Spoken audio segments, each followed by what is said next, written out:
Magandang araw po. Ako po si Jackie.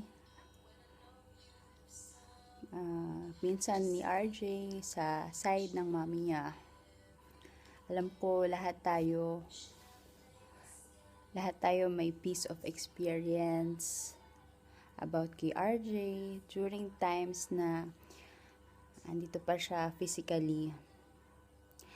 And I just want to share the piece of experience, a piece of memory that I have about him. Si RJ, siya yung youngest cousin namin. And the good thing about him bilang cousin namin, ewan ko, but siya yung naging instrument para magkasama-sama kami, magka-banding kami, magka-reunion kami. Lalo na pagka-birthday niya, pag March, yan, we will try to visit him kahit na hapon or gabi na kami makarating. Yan, pupunta kami, magpipinsan, mag-eat out, yan.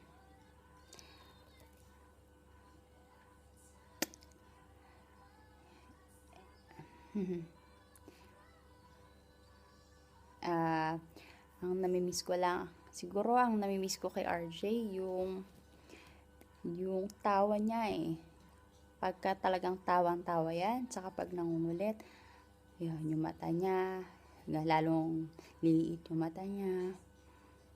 Kulit yan. Tapos, syempre, yung mga paborito niyang food, alam yan nila. Kuya Jeff, saka ni Ninang, Tita Norma.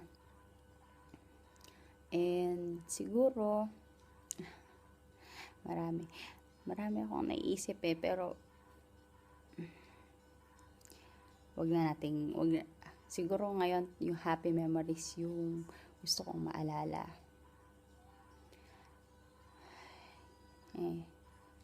Mga pala, may trivia ako. Nung bata kami ni RJ, halos magkahawig kami niyan. Siguro mga 4 years old, mga ganyan. Pero ngayon, ewan ko, siguro iba-iba na rin kami ng mukha. Pero nung bata ko, may picture ako na akala ko siya.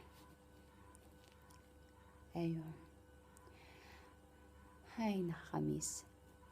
Anyway, kung asan man siya, I hope and pray that he's in good hands. I know na naging malaking part siya ng buhay natin, na this time siya naman ang magbabantay sa atin. Yun lang po.